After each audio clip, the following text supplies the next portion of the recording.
HYDRA again going with the Magnus. I'm kind of disappointed here, Panda. Blizzy, he promised us that they're gonna be playing more heroes on him, and now we're gonna be seeing Magnus again. Yep, he's just repeating the same heroes he's already played between. Though with this Magnus pick, I think the Troll is still a viable option for HYDRA, because now you have this melee core that synchronizes with the Empower. So Nemiga might be looking to potentially even ban it in the next phase.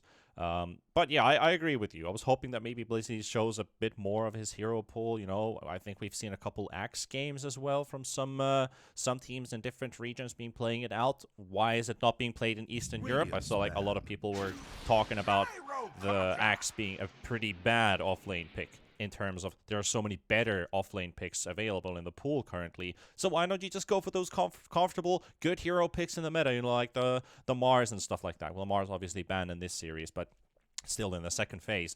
IO Gyrocopter, though, it has been one of the worst combinations in TI. Has it gotten better ever since, Harry? Well, the combo itself isn't stronger. The problem in TI is that people are expecting IO. If you go back every single TI, the IO would be one of the most banned heroes, one of the most picked heroes, especially against some of the teams, right?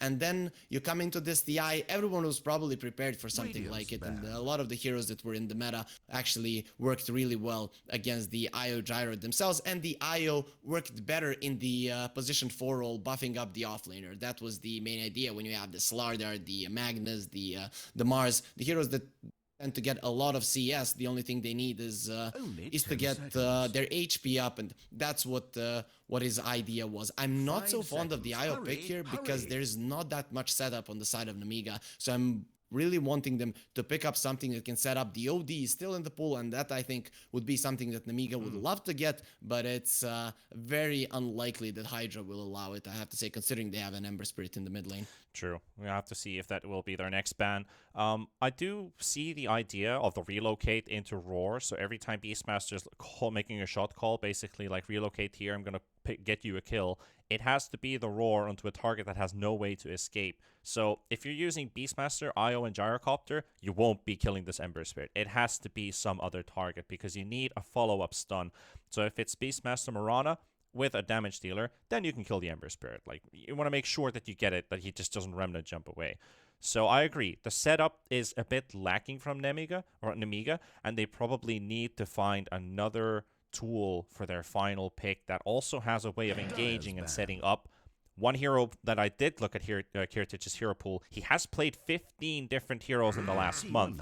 Naga Siren is one of those, but that's still not a stun. It is an end snare that they can use with the Aghanims. I think they played that one before as well with the Aghanims push. You didn't like it. Could be a game where it could work when you're going up against the Ember.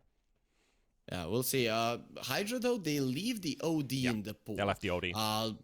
It seems like they're fine with that one, considering you're playing against the Mirana. You know the Mirana well. Someone is gonna get the arrow, though. Maybe they're relying on the Chen creep so much.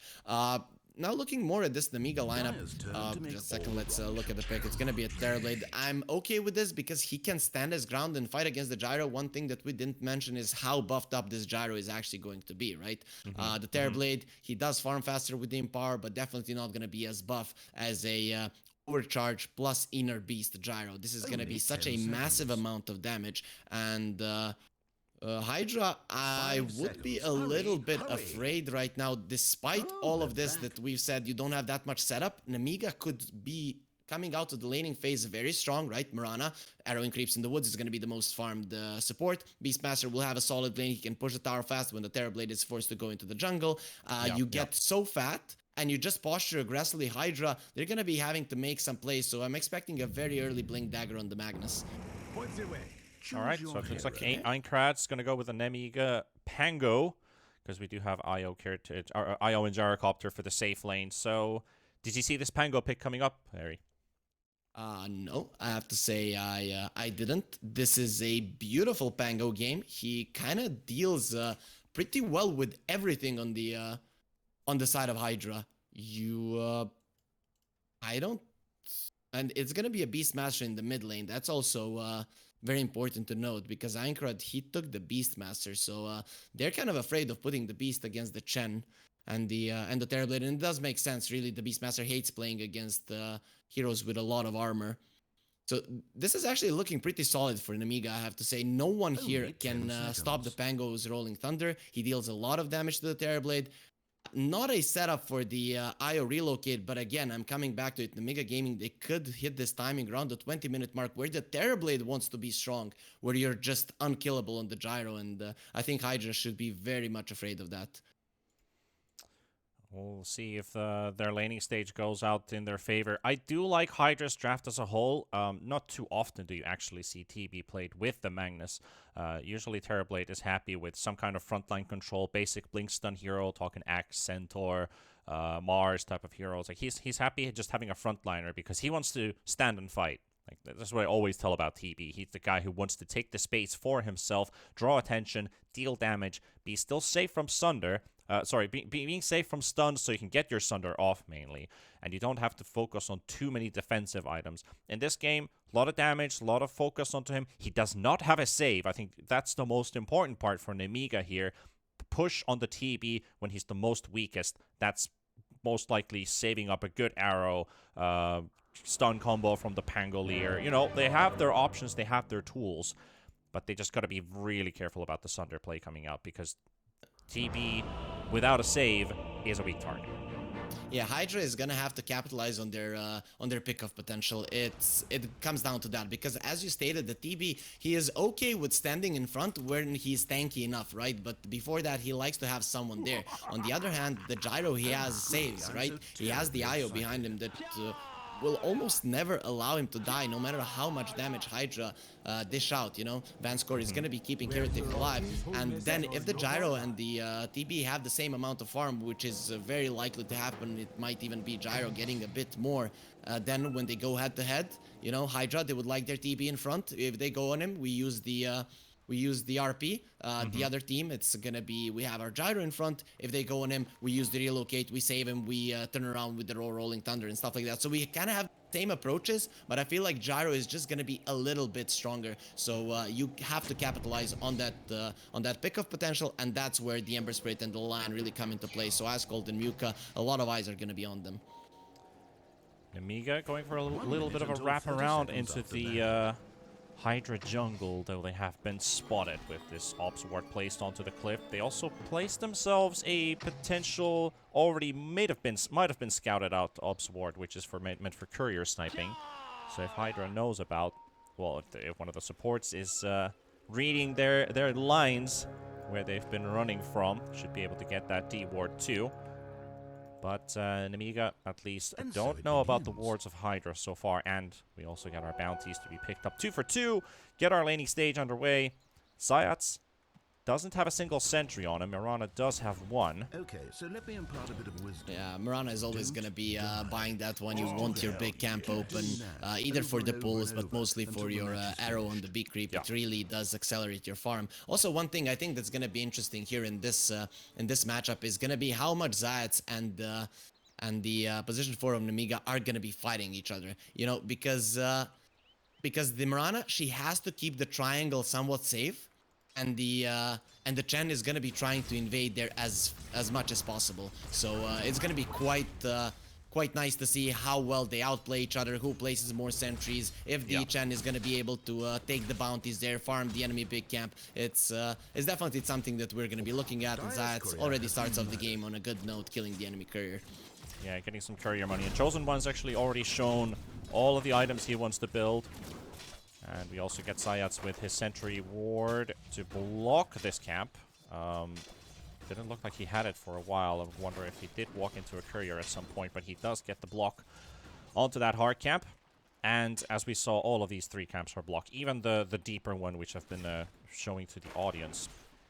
And that's an interesting ward, and in this case you kind of have to, because it's the closest for Zayats to communicate with. I love how he blocks the arrow too, so he keeps the range creep alive, so they can potentially deny it, which they do. Yeah, for now the Nemiga lineup definitely don't have any kill potential, with the Panga only being level 2 without the Orb of Venom, so they're not really gonna be in any kind of trouble. And having the Headress plus the Divine Favor, the Chen will almost always be able to heal back up to full. Yeah, Vanscore is starting to do some stacking in the jungle, but Muka has also figured out IO's plans. And does that Earth Spike actually end up stacking the camp? No, it doesn't. Okay, that would have been the most unfortunate stun for the Lion, where he's going to prevent the IO from stacking the camp, but actually stacks it himself. But it doesn't go through. One of the smaller centaurs doesn't quite close on the camp. Shockwave and Empower from Magnus here. I think we talked about Blizzy starting off with Empower in a lot of his laning matchups. Yeah, considering that he has been doing okay on the Magnus, he's going to be going with what he feels the best option is. He wants to get as much farm here. Getting the gyro into your tower, very tough to do, so you just try to maximize your own farm. The important thing here to say for HYDRA is that usually when you would see a TB lineup, you would be like, we need to get this TB super strong as fast as possible, right? He can hit this timing around 20 minutes, but the thing is, you just want to stop the timings of Nemiga, and that's why we're seeing the supports already kind of invading the jungle. Muka not allowing the stacks to happen. They know what they need to be putting their attention on, and for now, HYDRA are doing an okay job at it. I also want to play it very securely here. And one thing that I do like about Nemiga's draft here is this mid Beastmaster. So I've been watching a lot of MTD streams, and he's been playing a lot of mid Beastmaster with some varying results. He gets this 12-minute Aghanim's, which basically just removes the cooldown of your axes. You can keep stacking the debuff. It does more and more damage. If you have a hero like Phantom Lancer, you can just doppelganger and it removes it because it's dispellable. That's the worst part about the Beastmaster axe, that it's literally dispellable. Though, a good timing on it is going to give you a massive physical damage boost onto the hero. So I like that they're trying it out in the mid lane. Yeah, and it's not only that it's a physical damage boost, it's also the axes themselves, they do magic damage. So they are okay against the Terrorblade. It's still unknown what he's going to be going for. Maybe he decides to go for a Helm of the Dom, though in the mid lane, Ascot will be catching Ironcrad, and let's see how this one ends. Looking for it. The stun does go through, but the Empower heal is already there from Vanscore. Pops the salve, make sure that the Beastmaster is kept alive. Water rune secured at least on both sides of the river by HYDRA, Ascot and Sayats. Right there, so nothing for the beast. Empty bottle left. There's a bounty rune. Oh, I wish there was one, but the satyr goes and denies it. Yeah, so very nicely done there.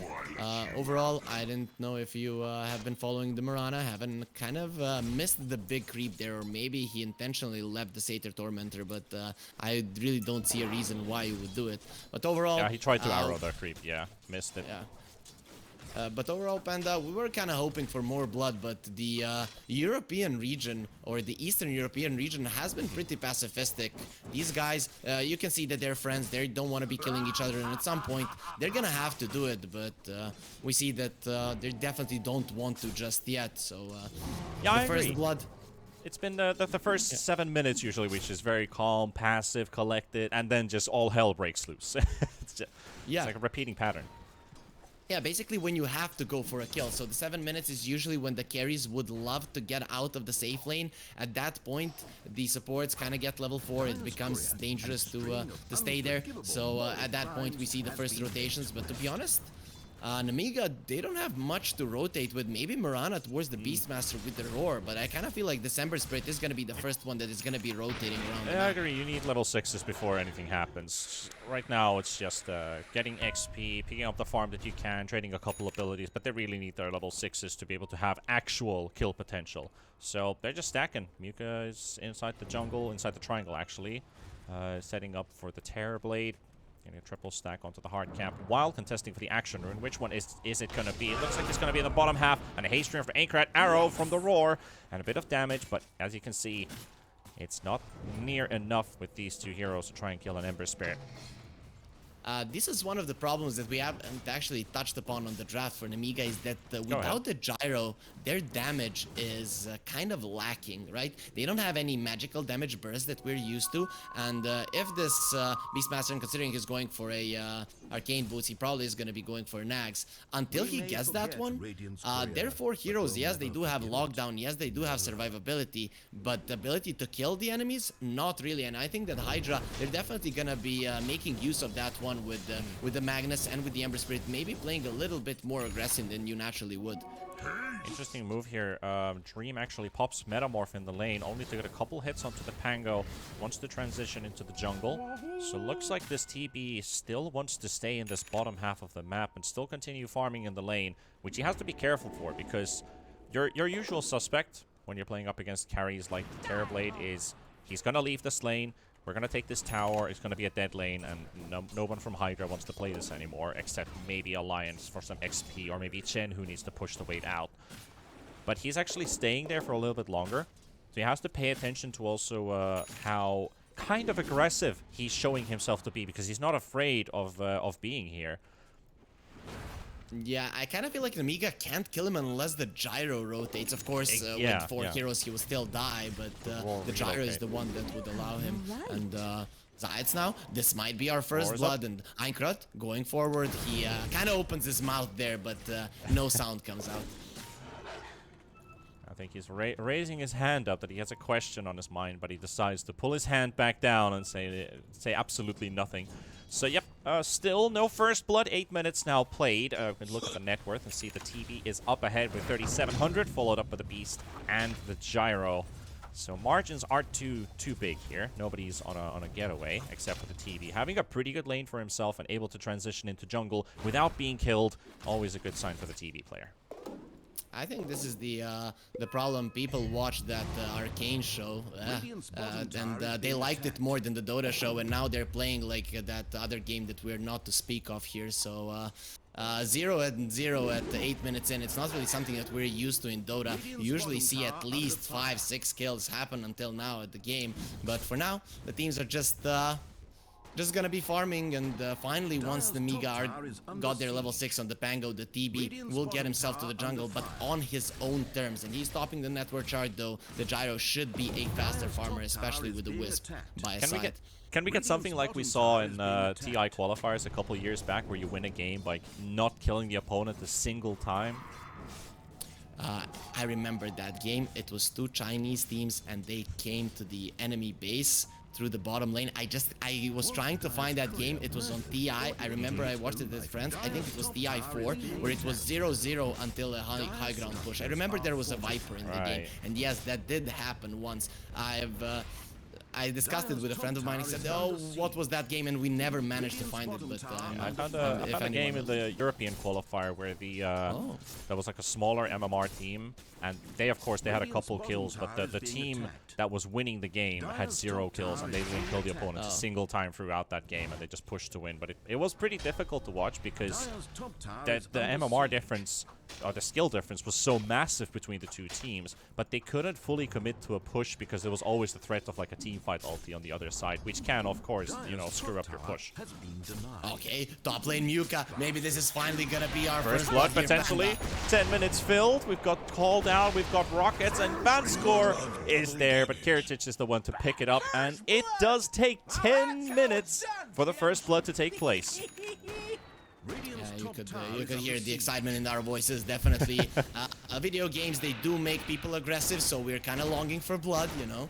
Yeah, people I mean, I was in Zyori's podcast yesterday, actually, talking about toxicity in video games, so it's very true. Only 1 kill, which is very surprising to have only 1 kill in 10 minutes. Can we keep up this pace? 1 kill every 10 minutes? Maybe that's a new trend? No, I mean, anything is possible. See what the final result's going to be. 1 tower has been destroyed this game. That is through the hands of HYDRA in that top lane. So I think that was also kind of a commitment to take down the tower, which did lead to the death of the Lion. And we can now see that Nemiga is preparing they're preparing a smoke. The problem is that HYDRA are going for a smoke themselves. They know now it's time for Nemiga to make a move and take down the tower. They have the reload, and now they'll go for the Mirana with the finger. They might be able to kill it. Yep, this might turn around completely. TP's coming in, but no reload, at least for now. And they will get the kill onto Heaven. They're already moving out, too. Asgold with his Ember Spirit. I do want to take one quick notion about his Ember from last week. He did find himself in some very troublesome places at times. You feel like he's pushing out a lane, he's getting picked off while your team is already having Aegis and all that stuff. So it's like he's got to be careful with his Ember Spirit, how he positions himself, even in this game. Yeah, he has to, but the thing is that he's playing how his team wants him to play, right? His team wants him to put himself in bad positions, and obviously you're gonna die. Maybe you shouldn't die as many times as he did in that series that we watched, but overall they still got the victory, so it definitely did give its fruit to his team. But overall, Nemiga, them TPing to that mid lane, trying to save a Mirana, that was really bad. They have to be on this bottom lane. The tower needs to fall. You have the Beastmaster. Okay, now Asgold. Okay, yeah, that's a dead Ember. Got 3 heroes. That should be a kill. Roar comes through. Arrow to follow up. And that will be for the Chosen One to be picked up. And we now have 3 kills on the board.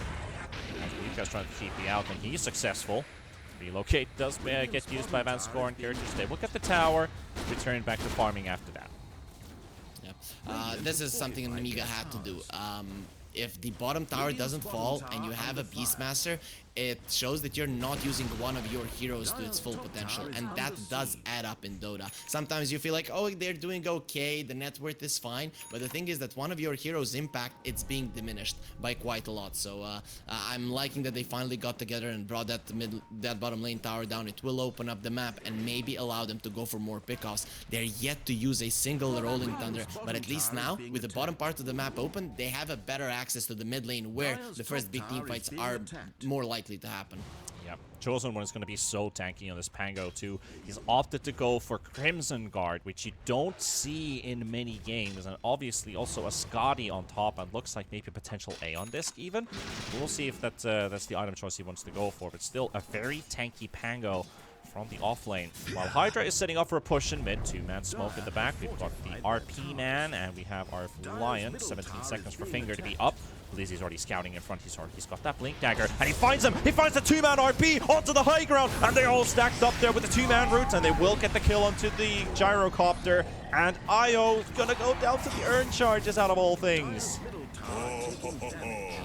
My weird question here is, how did he see them? Blizzy, did he just walk up the high ground and just see them for a second, or were they dewarding a ward?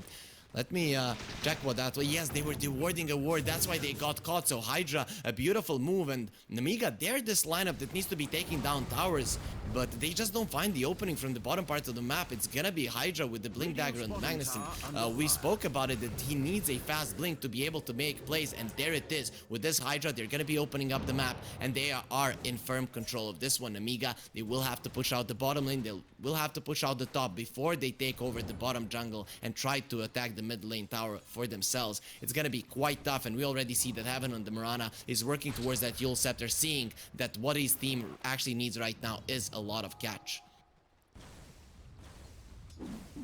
Closing up on the 15-minute marker now. TB still up in front, closing up on a Scotty now with a Falcon Blade, and believe his Manta's already prepared to. Should be on the Courier. No, that's just a TP scroll, so he's leaving it open.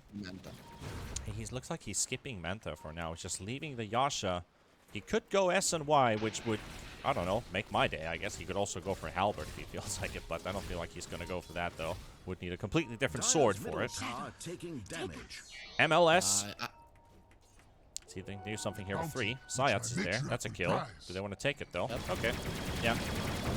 They're already relocating bottom. Where are they going? Okay, they're going to take for another. They thought that somebody would show up in lane. I like the idea here from Nemiga. Nobody came there, though, but as soon as they spotted that, of course, the relocate does leave an animation, and now he's also going to leave his buddies back. Oh, boy, Asgold, with the help of Yuka, they get a kill onto the Beastmaster, and what seemed to be a 200 IQ play ends up being a dead friend. Yep, the Beastmaster loses his life. He has his Aghanims now, so finally we're gonna be seeing the real power of this mid lane Beastmaster. But I kind of feel like he has missed a lot of the timing with the only one tower going down 16 minutes in. This Beastmaster is just not as formidable as he would like to be at the TB. We talked about him and the gyro hitting the timing at the same time, but considering that he's going for a big item like the Skadi, no matter what the gyro has, if you're don't destroy this TB before he uses the Thunder, which isn't gonna be easy, Nemiga will be in a tough spot. They see Dream, but this Terrorblade, he's unfazed by whatever they can throw at him on the top lane. Also agree. The Beastmaster having a completely different build doesn't enable him to push these towers down. No Dominator.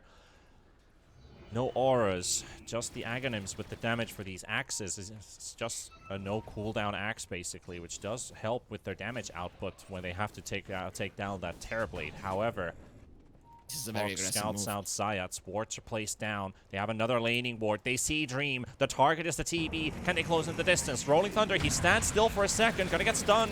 And gonna get stunned again. They got the Chen heal to keep bringing him up, but it's not gonna be enough for this TB. He's gonna get blown up. And that also is a burnt RP on Blizzy. He does push away the Pango and gets a safety distance, but they're still on the chase on the Magnus. And you can see Ironcrad is just tossing these axes back and forth, back and forth. And Nemiga find themselves 4 kills. TB being the first. That ground got RP'd so hard by Blizzy.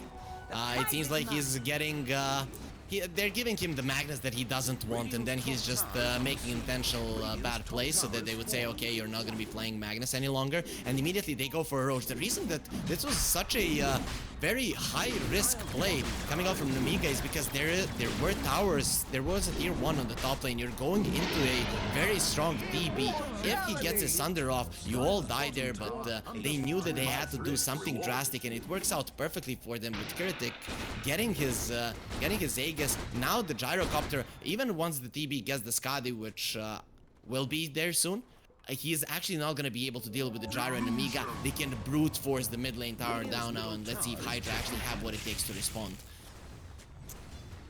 Well, looks like Hydra's gonna have to let this one slide. They could make a slide play onto the Gyrocopter, maybe with a Blink Skewer, which they're looking for. They're gonna get it with the Hex, maybe burn the Aegis, but the Chosen One was ready for it, and he's stunning everyone. He's got 1, 2, 3 guys being completely controlled here. Roar onto Dream, Access flying through, arrow connection, just beautiful, and it's falling apart for Hydra. Yuka trying to look for a response kill, get something out of it with the help of Ascald, but still, the Chosen One, he's bullying him. This Ember Spirit's not dealing enough damage, or barely any damage at all, and Blizzy, he does have his Blink up for another Skewer play, but can he catch the Pango? Doesn't feel like he wants to grab it anymore, and with that, ends up being a 1 for 3 from Nemiga and a tower. This is the problem. This is the real problem that we were talking about, is that you cannot kill the Gyro, and on the other hand, Nemiga, they can kill the Terrorblade. Sure, he's gonna have the Skadi, but now dying twice, it will be delayed quite a lot with Kurtik getting a ton of farm, whilst the Terrorblade, he didn't get anything from the past 3 minutes, and this is just amazing understanding from Nemiga. They went for a very, I'd say, hard to execute play. That was the one on the top lane. Now I feel like for the next, at least during duration of the Aegis, but even 5 minutes after that, they're gonna be so strong that they can do whatever they want. So what we're gonna be seeing is probably the Gyro, if he doesn't feel any fear, and he shouldn't, just going for the bottom lane and getting that tier 2 down. Once they open up the map, then Nemiga can spread out. Hydra will get some room to breathe, but it's gonna be a very tough game for them from now on, just because of that beautiful move towards the top lane that I have to say, Panda, I was completely taken back by it, because I was like, this is very tough to work out, and they make it work perfectly. Okay, back to killing each other. I think that sums it up pretty well. Getting it perfectly out. The Pango getting such good ultis, and at the same time, they just had their ultis back off cooldown by the moment Blizzy goes in for that Blink Skewer play, which started off that whole sequence, where the Pango's already ready to go. He's like, okay, you do that, I'm ready to respond to it, and he just finds the ulti of a lifetime for himself, because that's a choke point fight, which Pangos absolutely love. You've got people running up in these big, long, I don't know what they're lining up for, maybe not enough money and need to get some food from the shelter kind of lineup, just setting themselves up there as the Pango just pushes everybody up, gets the vision on everybody, gets the stuns around, and when they found Dream, they know exactly what the mission is, what their objective is. Kill the TB, there's no longer a fight for Hydra. Radiant's bottom tower Look at this, under now you fire. have the Relo, you have the Aegis in the bottom lane. Hydra, they're scared to fight, and Nemiga will try to take the entirety of the map, and they'll definitely succeed at that. They might not get a lot of kills, but they'll definitely get their map back. Yep, that's 1, and they get the second. They're going to use Rolling Thunder to try and find the Lion. Chosen One, where does he go? Goes already ahead, and they're TPing out. They're gonna... This was a close one. You see the TP animations also too, and I feel like Hydra could potentially even go for a smoke here, but it doesn't look like that's going to be the call for them in the end. Maybe they're discussing it, maybe they're talking about it. Mika does have a smoke in his backpack. Seeing the Rolling Thunder being used. They have to get the bottom part of the map back to them just a little bit. HYDRA now, though, they are kind of putting out the flames that are everywhere, because on the bottom part of the map, you don't want to be there, because there, if you get caught, you're losing a ton of heroes. On the top part of the map, you have a lot of places to move around, and now HYDRA, they're going for a play that they have to make. And Nemiga, I think they're gonna be aware of this, considering the Lion and the Ember Spirit, they have to go for pickups. We talked about it during the draft. They will try to do it right now, but Nemiga are just around the map so well, and the Gyro and the Io will always be able to come in. You would naturally want to gank the Gyro. They know the Pango's there. Want to kill those two. They know the Pango's on the cliff. Oh, he just blinks out. The timing. Muka's stuck there. He's gonna get arrowed. Oh, poor boy. Oh, poor boy. Oh, they massacred my boy. Arrow through the eye. I don't know if they would have even be able to kill the Pango. I guess they would. The Ember Spirit does a solid amount of damage with the Spirit Vessel, but they had a lot of damage. They had a lot of magical damage they could have used, but yeah. The second that Lion went on the cliff, his fate was decided, right? It was about, are we gonna kill the Pango? But I'm ready to give my life for that one. But now Nemiga, they go for a fast smoke, and this is one that HYDRA might not be expecting. I think they will be happy with just a support kill and taking over the map.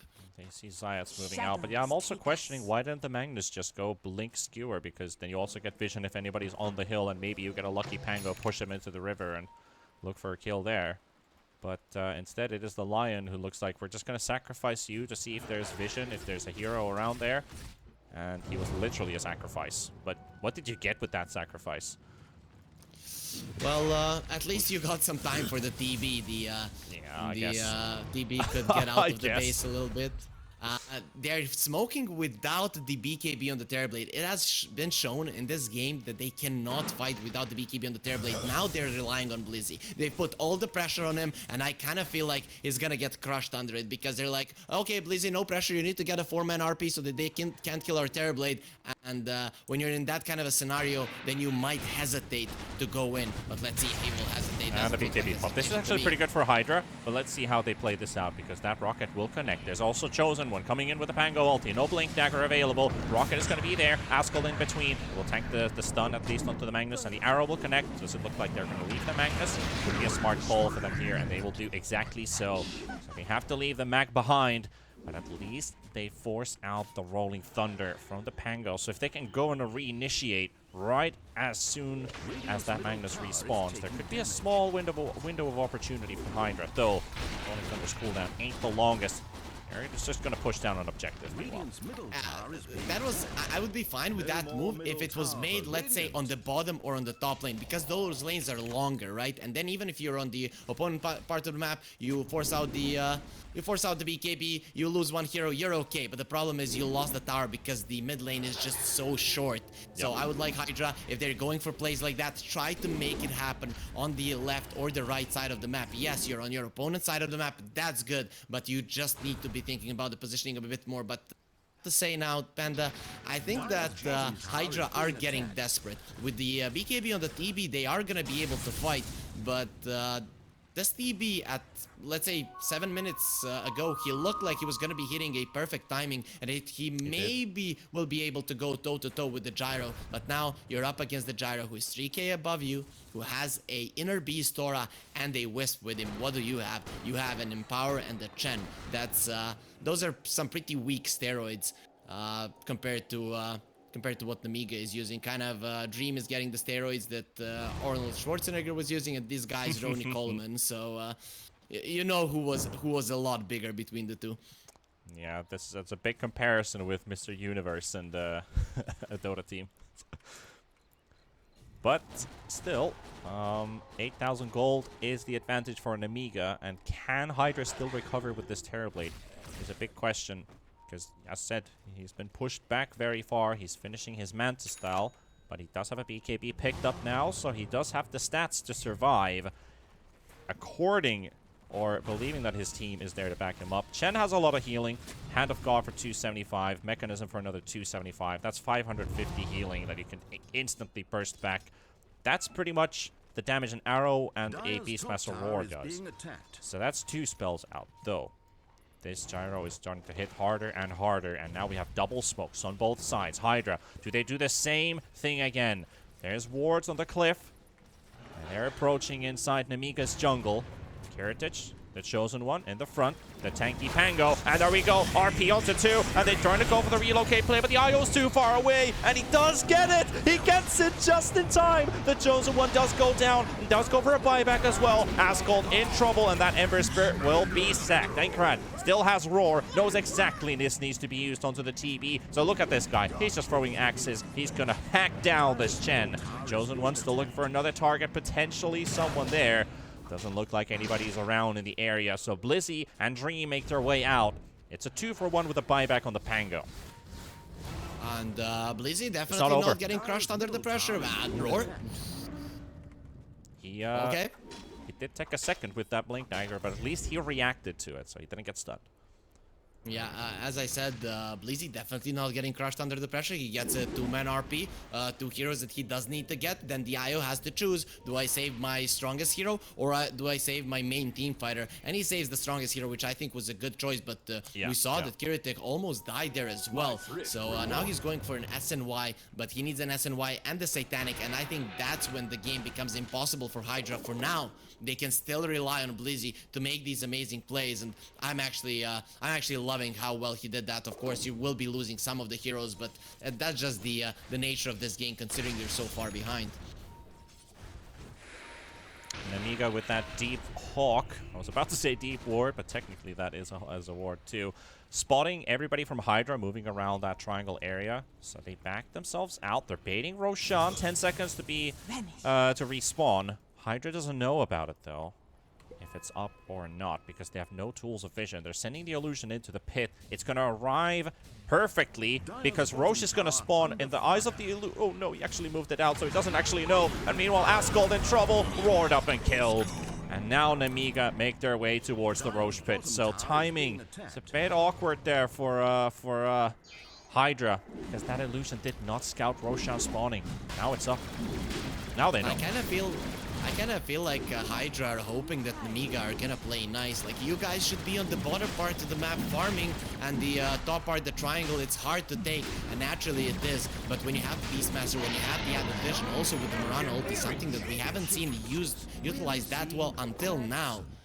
You can always go on various parts of the map. The arrow even missed hitting on the creep, but they get the Force Staff onto the Ember into the Roar, so you kind of point blank Roar in the face, this Beastmaster. You really wouldn't want that to happen to you, so they'll be able to take him down. With that, the Roche goes down, and Nemiga with this Roche, they're gonna be going for the high ground push. Yeah, this rocket might be going all the way to the high ground here. Kiritich and Vanscore not willing to push this tier 2 tower though, suspecting there might be some other Hydra heroes in the area. Right now their information is quite limited. They don't see anybody on the map, and the same thing goes for Hydra. They don't actually know anybody else except for the IO and the Gyrocopter just freshly farmed the triangle, and they don't have access to this area despite this ward being placed down. Now they finally see Nemiga's heroes moving into the vicinity. Asgold also needs that BKB. Okay, Roar, we're gonna be seeing a small kill on the Lion. Muka just gets cut down, but on the more important things today in Dota, the Mirana is going for a Wind Waker. And this just goes to show that Nemiga know 100% what they need to be doing in this one. We just need to keep our heroes alive, and they'll be doing the damage. Kiritich, he does so much damage, he can kill the entire team, and the only thing they need to do is keep him alive. Finds Heaven. Rolls into the arrow and misses. And they use Rolling Thunder. They're trying to collapse on top of this TP, but he has his BKB, but can he get to use it? No! Not at all! No chance given for Dream on this TP. And just perma-stunned to death. And here comes Aincrad. Tries to kill Blizzy. And very close on the objective. And the arrow barely misses the target. Not looking good for Hydra. Not looking good. Having their 100% intentionally missing the arrow, so the TB gets a false sense of security, and then he's like, I'm alive, they can't kill me without the arrow. Suddenly a Rolling Thunder, and you're brought down from 100 to 0 without any chances. They don't even use the Hand of God, be like, nope, you're not worth it, my friend. And when you're position 1, actually he was maybe dead, but whatever the case, when you can't save your TB from a move on the top part of the map, it goes to show that this game is completely out of your control. And look at the confidence with which Kiritik is going. But horn toss, no, doesn't work out for Blizzy. Gets the horn toss off, and the tips for Blizzy. He's been so good on this Magnus before, but Nemiga are not giving the opportunity for him to shine in this game. And now sieging up these mid-racks, Nemiga, they are now establishing control inside Hydra's base. Melee racks to fall. Dream can only watch from the sidelines. Now they're going to go for more racks towards the bot lane. What can you do? 25 seconds. Roar comes out onto Ascol. They do get the BKB pop and the save for momentarily on this Beastmaster. So the Lion can't control him. And Muka is down. And he's keeping into the trees. He's trying to surprise from the back. He gets the Hex onto the Beast. But Dream is already dying. He does get the Sunder off onto Heaven. And Heaven gets killed up by Ascol. And a turnaround possibility here for Hydra. They're going to take down Eincrad. And the Chosen One pushes himself into the trees. Do they have a TP cancel? No, they do. Yes, they get the Hex from Muka. And Nemiga, they hold their base alive for just a little bit longer with the buyback from the Lion, hiding in the trees to get the Hex and the control, the Sunder save, and Hydra not done yet. Okay, here is Nemiga getting a little bit ahead of themselves, kind of pushing the limits of their lineup. They thought that they can do whatever they want, but they will get punished for it. These kind of plays can usually cost you a lot. I don't think that's going to be the case in this game, though. I would like to go back to Blizzy and his Magnus. He wasn't really checking what the IO has. He has the Aghanim Shard, and that's the main reason why that skewer never really happened. He used the Horn Toss on the Gyro, given that he was lashed onto the Wisp. He kind of got behind the Magnus. He got stunned, and after that, he got brought down. So basically, without the BKB, going for a Horn Toss on the Gyro, it's gonna be an impossible endeavor for Blizzy. And I kind of feel like you can throw that Aghanim Shard out the window right now on the Magnus if you don't have a BKB to use it with you. Though again, Nemiga getting a little bit ahead of themselves. They have all of the items to protect the Gyro so that he can do the damage. But if you put the other heroes ahead, then it's gonna be a possibility for Hydra to turn it around. So I think that this is the last time we're gonna be seeing Nemiga trying something like that, and they might even go for a high ground push without the Aegis if they feel comfortable enough, because the Gyro with a Satanic, I don't see him dying. He's gonna get a Wind Waker if he gets caught. He has a relocate out. Him being brought down from 100 to 0 before using a BKB and the Satanic is impossible, and if Hydra commits, they lose a fight 100% if Kiritik does survive. Down to 33 minutes, Hydra getting their game back up here, piece by piece. Butterfly now up on the Terrorblade, so that does make Gyrocopter's life a little bit harder. Is going for an MKB as soon as he sees that item being picked up, so he doesn't miss any more hits, and that is very, very crucial that the Gyrocopter gets every single hit in. Plus, those hits might also crit, which are very important in taking down the TB. Now, Nemiga pushing down bottom, going straight inside the base. Hydra, full TPs. Need to save the base. Look at that big illusion chasing around the Gyrocopter. Nope, enough damage though. Has a Satanic.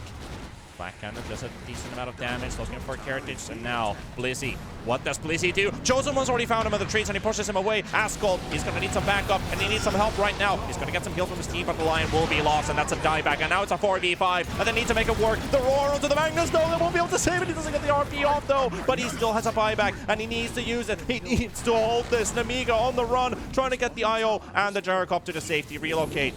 Moving him a couple yards to safety if there was a possible RP from Blizzy. That relocate might have just saved him there. Chosen One, though, he's been found. Blizzy is again here pressured to do something. Okay, Chosen One will die there. He was hiding in the trees, but Blizzy, you saw as soon as he bought back, instant smoke running in, like, I have to do something, I have to do something. But the thing is, he can't do that much. Nemiga actually surprising me there that they went for the aggressive play, and because of it, they won't get the Raxes again. As I said, I don't think they have to be doing this. Their Gyro, he's untouched. Usually when you look at the Terrorblade with the Butterfly, the thing that you're more afraid of, you're still gonna be able to kill the real one when you use the spells, but you're kind of afraid of the illusions. Nemiga, they're not. They have the Swashbuckle, they will disarm them, and they have the Wild Axes to make sure that those illusions don't survive. So, in my mind, Nemiga are giving a fighting chance here to Hydra. They're still winning the fights, they're still increasing their lead, but they're not ending the game, and every second that passes, it allows for HYDRA to possibly get a good team fight. You're not coming back into this one by split push. You just need a beautiful team fight, and it is hard, but still possible for HYDRA. The lowest percentage there given to Nemiga was 4%. Sorry, for HYDRA was 4%. And it just might be the story of this game. However, Aghanims now ready on the Terrorblade. Let us look at buyback status. Only 3 buybacks on the entire server. The Gyrocopter, most importantly, the Pango and the Mirana. And there we go. Now we have the Terror Wave. And that can make huge damage. Combining that with the RP, or even the Horn Toss Blink from the Magnus, Terror Wave is a huge tool. Yeah, it is something that HYDRA can use. And this is what I was saying. Nemiga, they should have ended this game right now, and they're giving the tools to HYDRA. When you come to the ultra late game, right, it's always 50-50. Because there's just so many spells, so many items flying around, and just one slight mistake can cost you the game, right? Or a big buyback that kind of takes everything away that you have been working on for 37 minutes. So when you have a chance to end the game as Nemiga did, you should do it. But maybe they're just testing their limits. Maybe they think they have this one against HYDRA 100%. Like, we're better than them. Let's see if we can do a bit more. Though now because of it, HYDRA will get out on the map, and they're going for a smoke, trying to catch someone off guard. They want to be the ones with the initiative. They want to find Nemiga's heroes. They find Kiritich, but they need to get rid of Vanscore, which is a big problem here. And also with this Magnus, who desperately needs some kind of magic resistance from even BKB or something. And now they found the Chosen One on the cliff, but this Pango is unfazed about it. His Aeon Disc gets popped though, so his immunity is gone for at least 100 seconds. HYDRA backing themselves back into their triangle position. They know they can't just march onto the high ground against Nemiga like that. The main thing I think here for HYDRA is that they want the buyback on their heroes, right? The next Roche, it's somewhere where Nemiga will either win the game or HYDRA will delay it for the next 5 to 10 minutes. So this next Roche, the buybacks for it are going to be very important, and that's why Dream goes back to finish it off, because this Terrorblade, if he dies, it's a big problem. Of course, having the Terror Wave, he will have the meta. I doubt he will use the meta without the BKB being Ascol, no, this is, again, I'm getting some memories and flashbacks of Ascol getting picked up in the lane. And Nemiga looking for the Ember Spirit, but he jumps out. Not a moment too soon. Rolling Thunder baited. Learning. What does HYDRA do with this? They have their buybacks. They need to devour that ward on the high ground. There's not much. They can't play on the bottom part of the map. They have to stay here. I kind of think it was a bit of a mistake coming out from HYDRA supports, not being able to devour that ward. As soon as they had seen the top lane Ember being ganked, they needed to get that ward down and maybe take a bit more of the Roche there. Sure, they are not losing ground themselves, but still, they need to gain ground on Nemiga, because the creeps in the mid lane are just gonna continue pushing in. Well, they have located Roshan, and we're going to get a tiny pause as Vision is actually being shared. They don't know about this Roshan necessarily. They see at least HYDRA's TB Illusion walking in, but that TB Illusion does not show Roche yet. But as soon as it walks into Vision, they're going to see that Roche has been moved out. I'm wondering what is happening with HYDRA's toilet right now, because we're getting WC problems. I hope the boys ain't flooding. Yeah, probably they're getting scared, so might be needing to use the bathroom because of that. Considering that this game isn't going that well for him.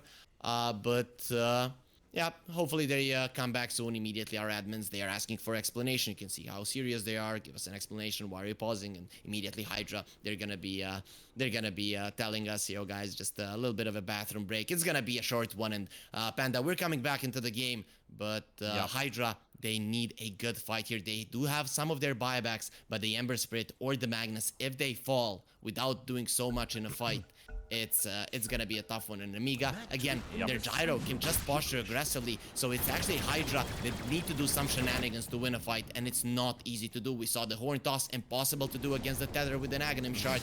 Just a lot of things, a lot of plays are getting shut down right now. Exactly. On like, you need a BKB. You need a BKB on this Magnus to be able to survive that. And I think the Aeon Disc is also built just because if you go for the Blink RP play, or even the blink horn toss when the IO uses his tether to get the stun onto the Magnus, that Aeon Disc will still enable him to get that skewer out and push the target towards his team. So that's one thing, but you would like to have it in a much more secured fashion, but you still have to use BKB to initiate. You want to use our BKB on the most crucial part of the fight, and it might not even be the start of it. Dream, though, arrowed, TB in trouble. Chosen One coming in as well, trying to get the connection. Will get the stun there. He's stunned there for a moment, and he pushes around with the BKB. He does get it through, and the terror wave on the backline. They're focusing the IO. The RP misses. The RP misses on Kirchis. He's able to go into the air, and he's not going to get connected at all. And they will take down Zayat. That's going to be the Chen down at least, and the IO has fallen too. And the buyback will come from Zayat at the same time, and he will be able to return to the fight shortly. Nemiga, though, repositioning themselves and noticing maybe we should commit to this Roshan because Hydra's not nearby. Yeah, that was Kiritek dodging the RP with a Stormcrafter. So Blizzy, I kind of feel like and there's a roar. One. He's gonna go back in, gonna finish off the Chen while they've taken down Roshan, and Nemiga should be able to close it now. Yeah, that Stormcrafter dodge on the RP, that was, you know, he wasn't suspecting it to happen. Yeah, why is the enemy Gyro holding a Stormcrafter? Come on, just get a normal item, a one that does damage, like a Mindbreaker. What are you doing? But Kiritek is like, nope, I'm a professional player. I can use this item better than most, and that is one of the best usages that I've seen in my life. So the Gyro does survive, though I think that even if they had gotten that RP off, this...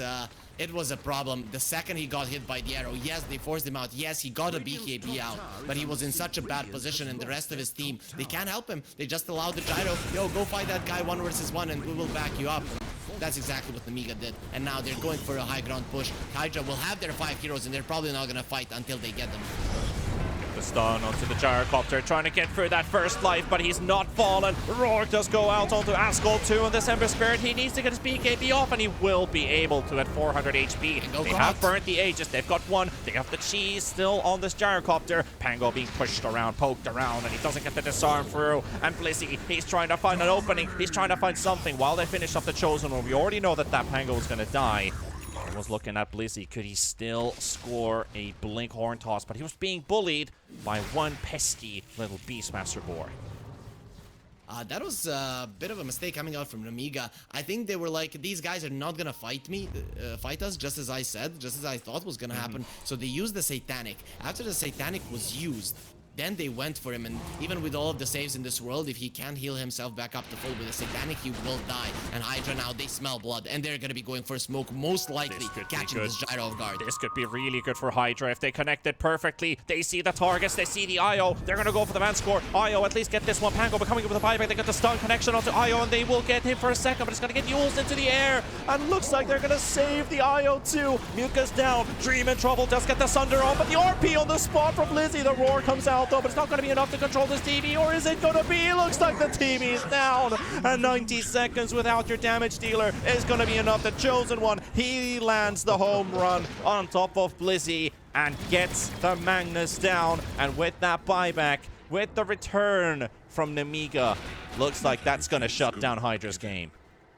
Yeah, it will, and finally the pressure did come to Blizzy. He whips 2 RPs, 3 in total in this game, maybe even 4. So the ground got stunned quite a lot, but not really the heroes of Nemiga. And this is the problem when, you know, you're like, I have to get a multi-man RP. I have to get a big target plus 1 more, and you're bound to make mistakes because of that one. Then you just get caught in the flag cannon, stopping his blink dagger here. A lot of AoE things flying around from Nemiga that will stop his blink, and he just had such a hard job. So Blizzy, I don't think he should be too mad about himself about this game, but he's definitely not gonna be feeling the greatest in game number 2. Oh, for sure. You can definitely see that he's not happy with how this game went through. He wasn't allowed to play his game and play his role.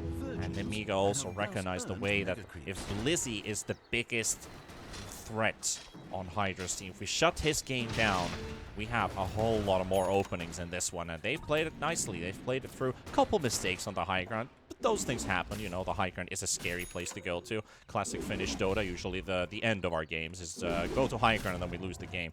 But outside of that, Nemiga recognizing their strengths, recognizing their weaknesses, how to overcome those, and I feel like they've played this game nicely. But HYDRA, even with Mega Creeps up against them.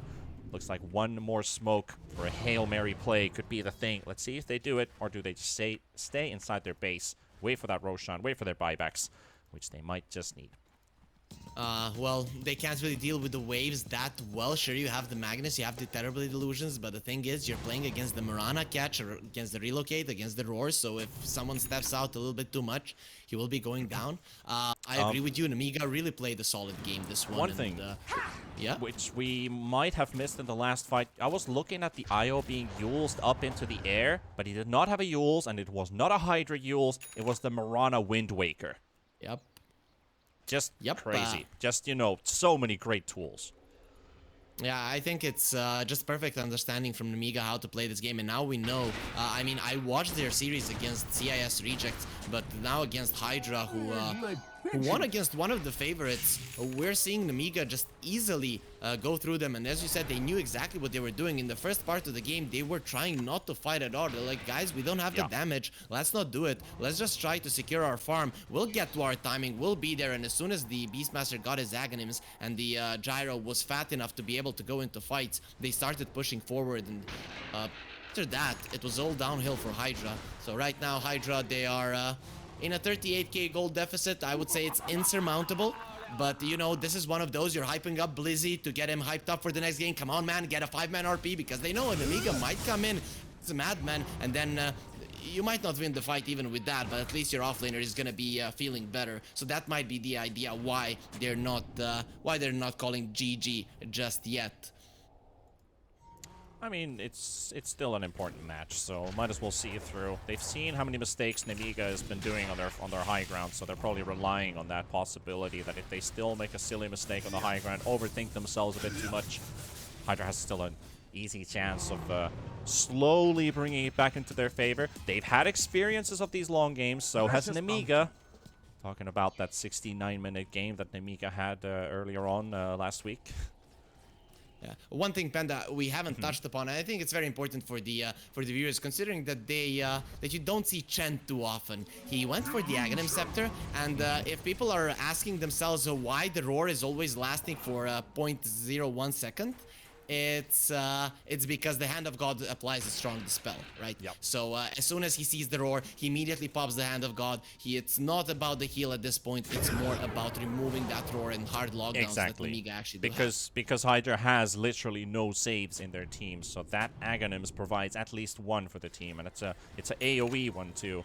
So really good thinking here from Zayats. And also what we generally don't really talk about Shen too much and the creeps that he picks up.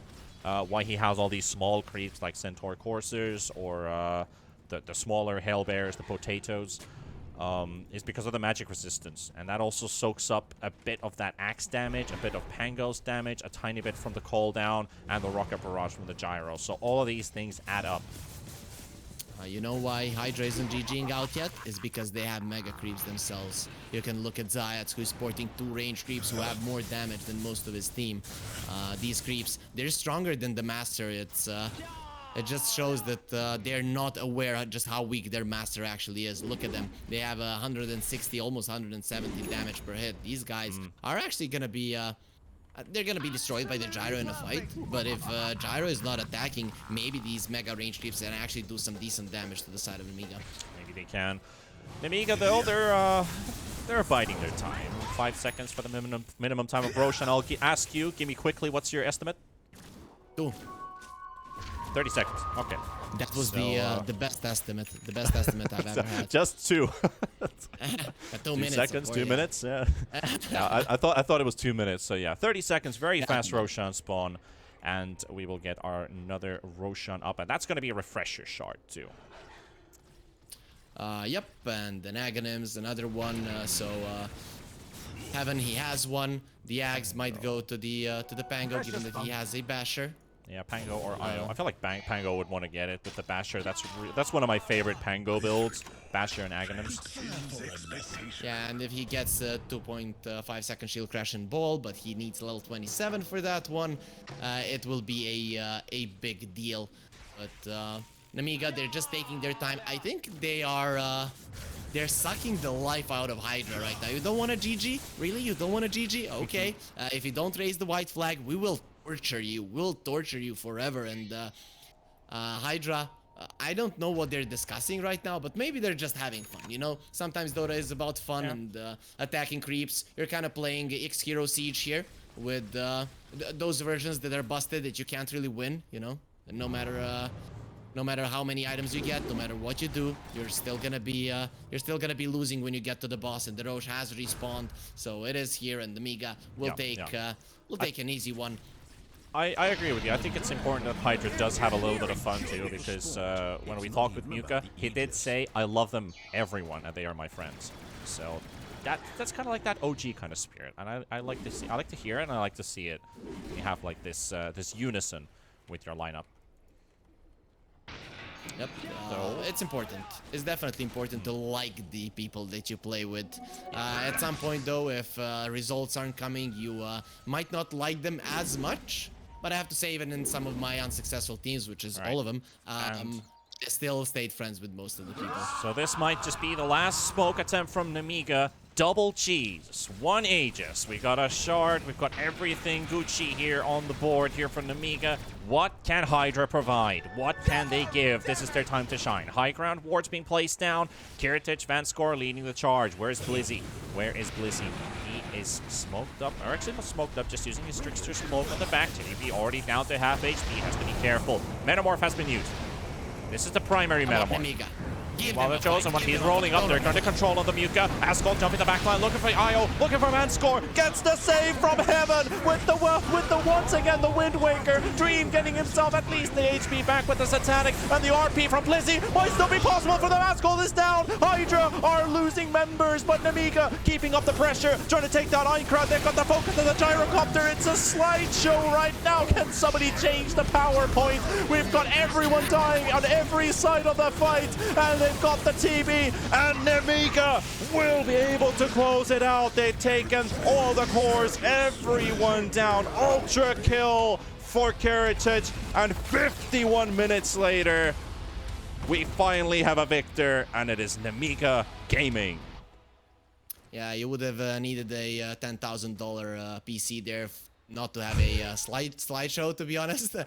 My FPS dropped to 30 as well, so a really big team fight there from Nemiga. It's something that we expected, you know, 50k gold lead. It's not that much, right? It's not that you much. can come back from it. You can come back from it. It's all normal. You only have the Aegis, and Blizzy, he got his RP though. I was hoping that he will get more people, but again, it was only on the gyrocopter, and he survived through all of it. He was actually stunned, and while stunned, he was killing people. So you know, you kind of go to sleep and you wake up a lot stronger and a lot richer than you actually were. So guys, sleep is important, and Kiritich, he definitely showed it there. So HYDRA, nice attempt there. I definitely am gonna commend their attempt to play this game, but they were definitely on the back foot for the majority of this game. And Nemiga really, from start to finish, understanding their draft. HYDRA, they got surprised by Nemiga, I have to say, and that's the main reason that rotation to the top lane, it changed the game, and for me, definitely the biggest point of this game, number one. Huge statistic numbers here. Gyrocopter breaking the 1000 GPM limit here. 25,000 healing for Vanscore. 29,000 building damage on this Gyrocopter. Really tells about how much they put this one hero in above everything else. And Nemiga worked as a unit. They built their items as a unit. They knew how to counter HYDRA, and they played it out nicely. Even with that last team fight inside the base, wasn't enough for HYDRA.